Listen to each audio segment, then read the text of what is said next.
Proverbs 6:16 through 19 says this: because their feet run toward evil, and they hurry to shed blood, it is useless to spread a net where any bird can see it, but they set an ambush to kill themselves. They attack their own lives. Such are the paths of all who make profit dishonestly. It takes the lives of those who receive it. Tim and Kathy Keller, in their devotional on Proverbs, call this trapping yourself. Verse 17 is telling us that no bird in the air can see a net that's spread would be stupid enough to fly into the trap. So, are you smarter than a bird?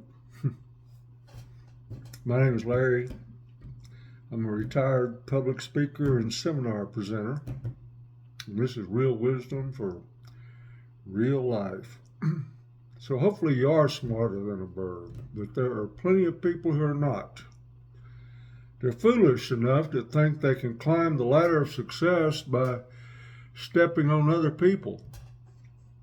Proverbs is telling us in verse 18 that these people are setting their own ambush to kill themselves. They attack their own lives, it says. It's a trap. And even birds know better than that. The New Testament makes the same point. Mark 8:36 famously says, "What good is it for someone to gain the whole world, yet forfeit their soul?" What good is it indeed? Derek Kidner writes that when you're ruthless to others, you unleash your heart's capacity for cruelty and selfishness. It gets out of your control and leads to bad decisions. When you live to satisfy only yourself and not others, you will always be unsatisfied. Pleasing yourself doesn't please yourself, or anybody else for that matter. Here's what Jesus says, Matthew 16:25, "For whoever wants to save his life will lose it, but whoever loses his life because of me will find it." Jesus, who is wisdom incarnate and the ultimate in wisdom, says the only way to find life is to lose it. In other words, you have to lose your life in service to God and service to other people to find life yourself. Have you ever done something foolish? Or selfish, I should say? Of course you have. We all have. Looking back on it, how'd that work out for you? If it wasn't worth it, and it wasn't, whether you think it was or not, you experienced the gospel principle of losing yourself to find yourself. The American Declaration of Independence says that we hold these truths to be self-evident, that we are endowed by our Creator with certain unalienable rights, that among them are life, liberty, and the pursuit of happiness. But if your pursuit of your own happiness is the primary thing, your heart will be empty. But if you seek God and say, "Lord, your will be done, come what may," it will lead to ultimate happiness. Now let's talk about how wisdom laughs at the calamity of fools. Proverbs 1, verses 25 and 26. Since you neglected all my counsel and did not accept my correction, I, in turn, will laugh at your calamity. I will mock when terror strikes you. When fools suffer calamity, wisdom laughs. Doesn't sound right, does it? Doesn't sound wise for wisdom to laugh at the misfortune of others. But that's not what's going on in these verses. This is Lady Wisdom speaking in Proverbs. She's a representative figure. Her laughter is not cruel. It's a way to say how absurd it is to choose folly over wisdom. According to Albert Camus, our hearts greatly desire love, and we never cease to long for love. But a universe without God gives us only the certainty of death without hope. Camus called a universe without God absurd. It's absurd to always seek things that a godless universe can't possibly provide. Camus didn't think there was a God.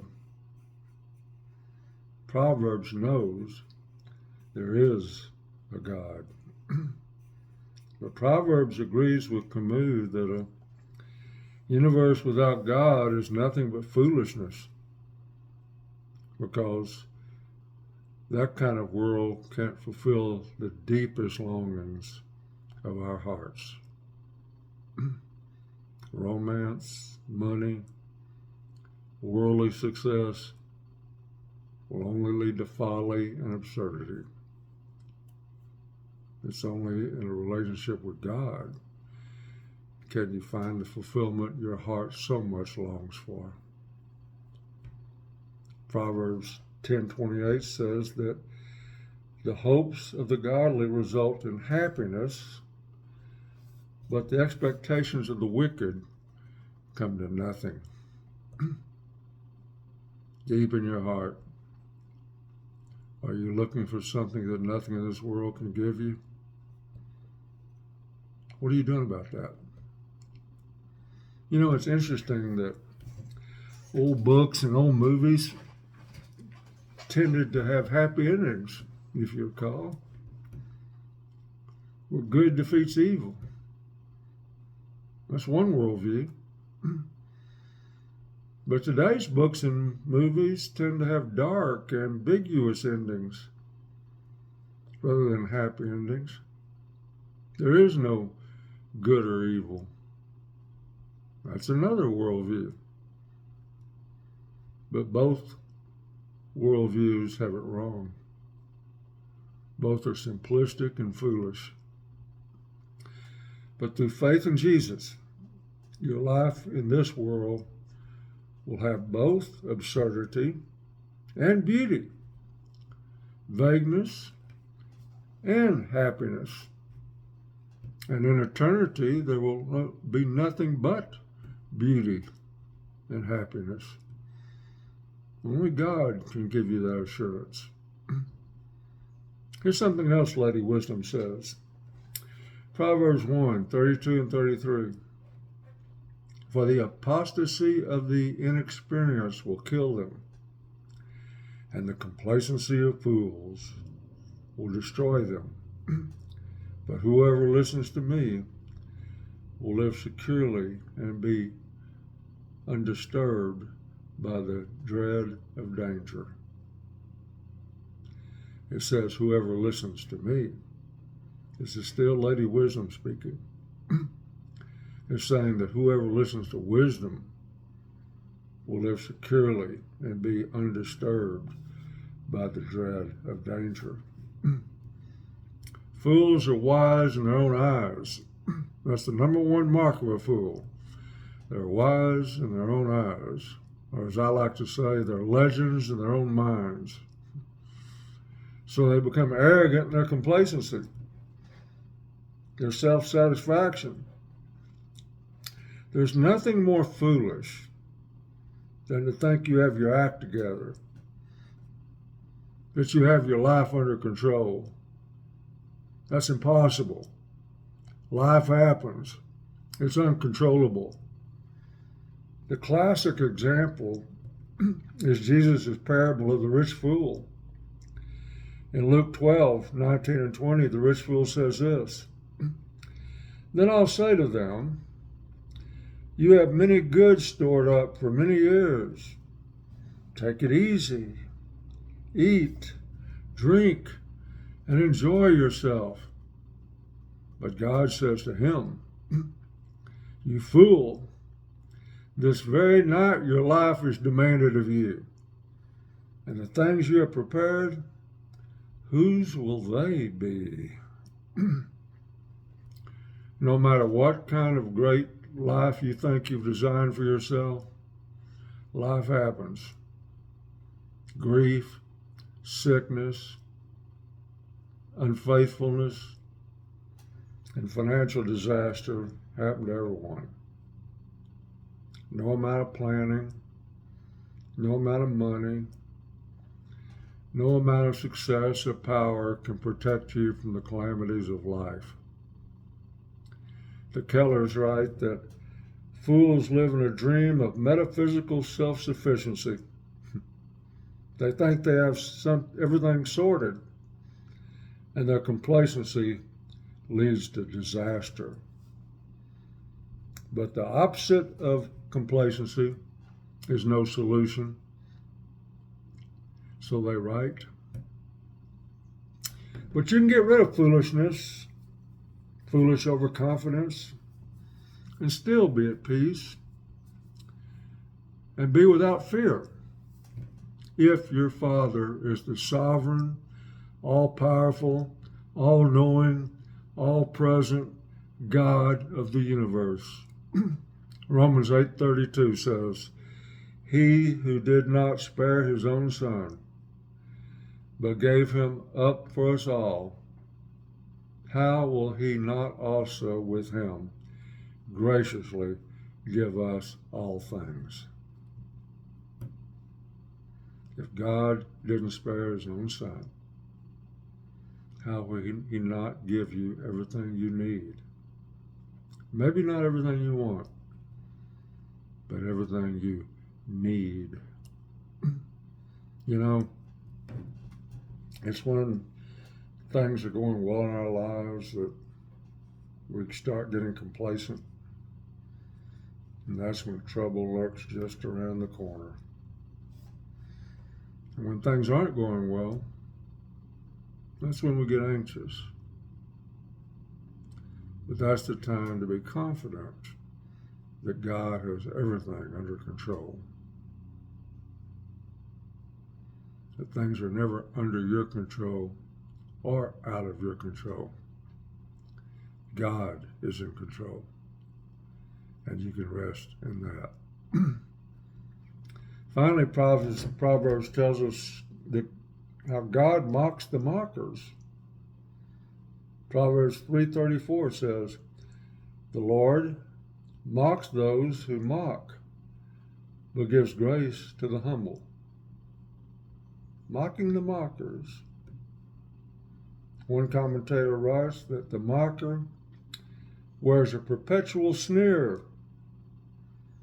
Their cutting words, their insults, their criticisms may look like intellectual sophistication to some, but behind all that is nothing but an inflated opinion of themselves. And that's why Proverbs contrasts these prideful mockers with the humble.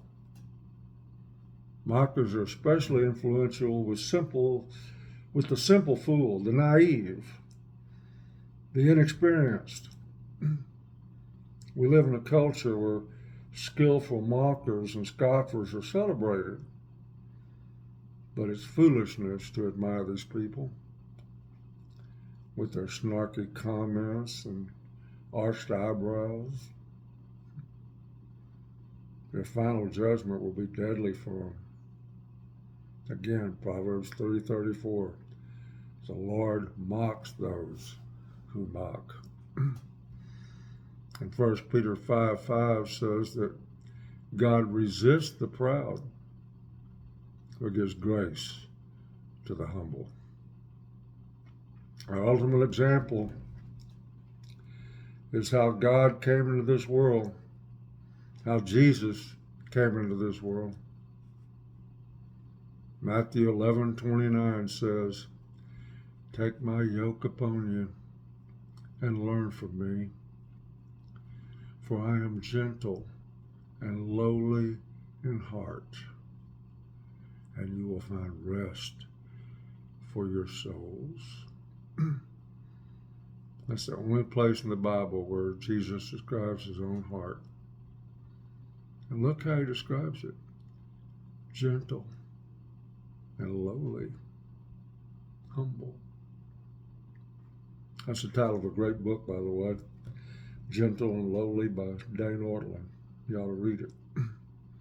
The world tells us that it's the super confident and the self-promoters who get respect. But it's only temporary, for a little while, because you reap what you sow. Those who love will be loved, and those who mock will be mocked. Remember that and rest in it. Well, that's it for foolishness. Or should I say, enough of this foolishness. In the next video, we'll look at how to be wise. Until then, go now in grace and peace.